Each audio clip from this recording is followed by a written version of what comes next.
Hello students, Meghraj बिना alias YouTube channel पर आप सभी का स्वागत है। और मैंने आपको कहा था लाइब्रेरी से रिलेटेड क्वेश्चन प्रोवाइड करवाने के लिए, तो उससे रिलेटेड ही आज से क्लास मैंने शुरू की है।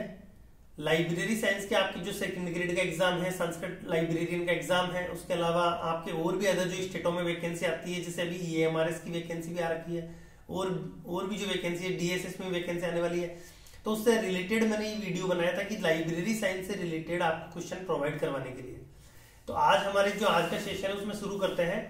मैंने आपके लिए जो क्वेश्चन रखे हैं, अधिकतर वेरी इंपॉर्टेंट क्वेश्चन निकाल के लिए हैं प्रैक्टिकल के, यानी सेकंड यूनिट के क्वेश्चन आपके ज्यादा आते हैं और उन्हीं में बच्चे को क्या है वो क्वेश्चन कर नहीं पाते हैं कई क्वेश्चन, तो उससे रिलेटेड ही मैंने ज्यादा क्वेश्चन लिए हैं आपके।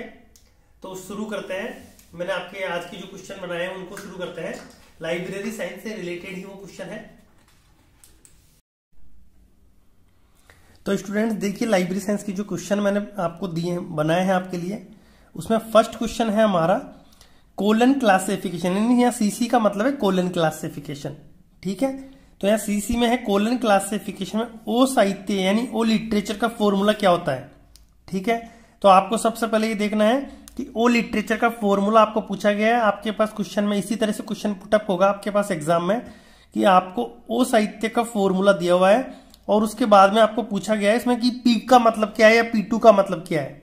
ठीक है, पहले भी आपका ऐसे क्वेश्चन आए हुए हैं, तो इस क्वेश्चन को आपको इस तरह से देखना है कि कोलन क्लासिफिकेशन में ओ साहित्य का जो फॉर्मूला होता है वो होता है ओ, तो यहाँ पर मेन क्लास हो गई, और P, P2, P3, P4। ठीक है, यानी ओ साहित्य का फॉर्मूला होता है P, P2, P3, P4। तो यहां पर जो फर्स्ट P है वो आपका लैंग्वेज को दर्शा रहा है, सेकंड P2 है, ये P2 आपका स्ट्रक्चर को रिप्रेजेंट कर रहा है, P3 है यहां पर, तो P3 आपका ऑथर को रिप्रेजेंट कर रहा है, और P4 है ये आपका कृति को प्रेजेंट करेगा, यानी कृति क्या है, कृति संख्या कितनी है, कौन सी कृति संख्या, कौन सा वॉल्यूम्स है, उससे रिलेटेड है। ठीक है, तो आपके पास इस तरह का क्वेश्चन आए कि कोलन क्लासिफिकेशन में ओ साहित्य का फॉर्मूला पूछा जाए तो होता है ओ, तो यहां मेन क्लास हो गई, ओ लिटरेचर से रिलेटेड है। ठीक है, P, P2, P3, P4। देखिए नेक्स्ट क्वेश्चन, ऐसा रंगनाथन ने पुस्तकालय वर्गीकरण के कितने सोपानों का उल्लेख किया गया है, यानी आपके जो सोपान बताए गए हैं वर्गीकरण के, कौन कौन से सोपान हैं उनसे रिलेटेड है। रंगनाथन के द्वारा वर्गीकरण के टोटल 9 सोपान बताए गए हैं। अब इन 9 सोपानों में, यानी 9 सोपान कौन कौन से होते हैं, सबसे पहले तो हम देखते हैं। तो इसमें एक तो होता है आपके रो टाइटल। ठीक है, रो टाइटल हो गया एक, तो एक होता है ई यानी एक्सपेक्ट फुल टाइटल, एक होता है की का मतलब होता है यानी कर्नल टाइटल, उसके बाद में आपका होता है ए होता है एनालाइड टाइटल, फिर उसके बाद में एक होता है आपका टी, यानी अपन पढ़ रहे हैं 4th नंबर का टी होता है आपका ट्रांसफॉर्मल टाइटल, फिर 5th नंबर पे आपका होता है 5 नंबर पे स्टैंडर्ड टर्म्स, जो भी स्टैंडर्ड टर्म्स दी गई है। उसके बाद में अगला होता है आपका एफ होता है फोकल नंबर, फोसिल नंबर। ठीक है, और उसके बाद में आपका सी जो होता है वो होता है क्लास नंबर, और लास्ट जो होता है अंतिम सोपान वो होता है डी, यानी डिजिट बाय डिजिट। ठीक है, तो टोटल आपके इसमें 9 सोपान दिए गए हैं। अब उसमें से 9 सोपान में से 0 से 4, यानी आपको जो सोपान स्टार्ट किए गए रंगनाथन के द्वारा वो 0 नंबर से स्टार्ट किया गया है। तो 0 से लेकर 4 तक के जो सोपान है वो आपके वैचारिक धरातल को रिप्रेजेंट कर रहे हैं। अगला 5वें नंबर का सोपान आपका शाब्दिक धरातल को रिप्रेजेंट करेगा, और 6 और 7 नंबर का है जो आपके अंकन धरातल को रिप्रेजेंट करेगा, और लास्ट का जो अंतिम अंक होता है 8 नंबर का सोपान वो आपके जांच से संबंधित होता है, यानी कोई भी जांच करनी है उससे रिलेटेड होता है। ठीक है स्टूडेंट्स, देखते हैं हम हमारा नेक्स्ट क्वेश्चन।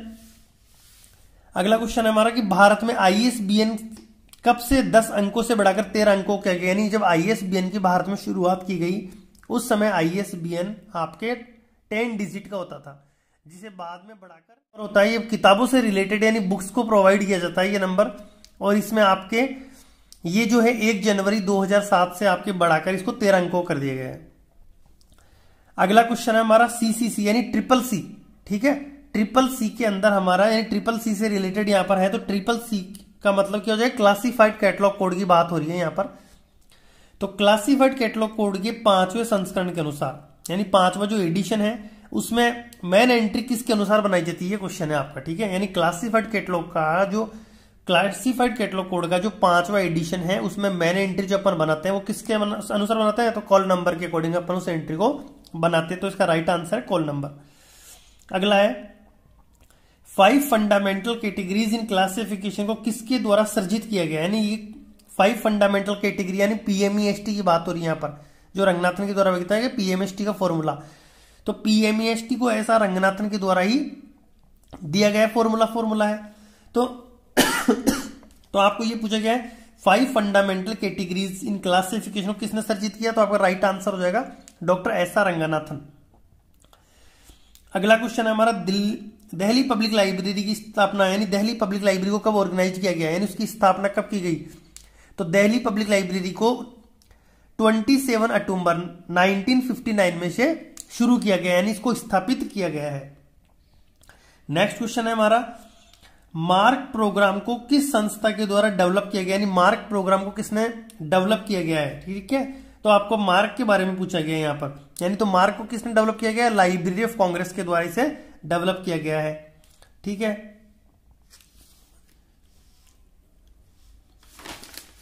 मार्क के बारे में पूछा गया, यानी कैटलॉग से रिलेटेड क्वेश्चन था वो, मशीन रीडेबल कैटलॉग कोड। ठीक है, तो मार्क को यानी मशीन रीडेबल कैटलॉग को किसके द्वारा डेवलप किया गया, तो लाइब्रेरी ऑफ कांग्रेस के द्वारा। अगला क्वेश्चन है हमारा पीपीबीएस का संबंध किससे, ये क्वेश्चन आपके अधिकतर बार एग्जाम में आया हुआ क्वेश्चन है, और ये जो पीपीबीएस है ये बजट से रिलेटेड है, यानी पीपीबीएस किससे रिलेटेड है, तो बजट से रिलेटेड है, इसके बारे में पूछा गया है। नेक्स्ट क्वेश्चन है हमारा क्लासिफाइड कैटलॉग कोड को पहली बार कब रिप्रेजेंट किया, यानी कब इसको शुरू किया गया, यानी मतलब कब, ठीक है, डेवलप किया गया। क्लासिफाइड कैटलॉग कोड को कब डेवलप किया गया, तो ये क्लासिफाइड कैटलॉग कोड को रंगनाथन जी के द्वारा डेवलप किया गया था 1934 में, यानी इसका फर्स्ट एडिशन आया 1934 में।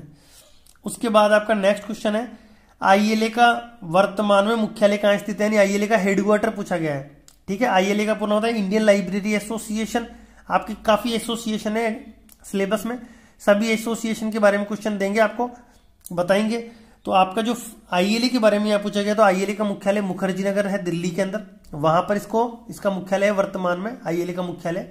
आपको इसके बारे में पहले बताएंगे कि शुरू में इसका मुख्यालय कहाँ था, जब डिटेल से हम बताएंगे इसके सब्जेक्ट, तो मतलब कि टॉपिक के बारे में। तो अभी आपको इतना बता रहे हैं कि आईएलए का वर्तमान में जो हेडक्वार्टर है वो कहाँ है, तो मुखर्जी नगर दिल्ली में है।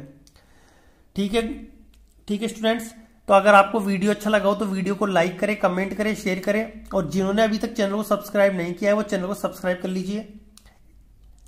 Meghraj Meena LIC YouTube channel पे आपको नए नए जो भी क्वेश्चन है वो देखने को मिलेंगे, और जितने भी लाइब्रेरी से रिलेटेड क्वेश्चन है वो सभी मैं यहाँ पर फ्री ऑफ कॉस्ट है, यहाँ लाइब्रेरी इस चैनल पे बिल्कुल निःशुल्क में आपको उपलब्ध करवाता रहूंगा।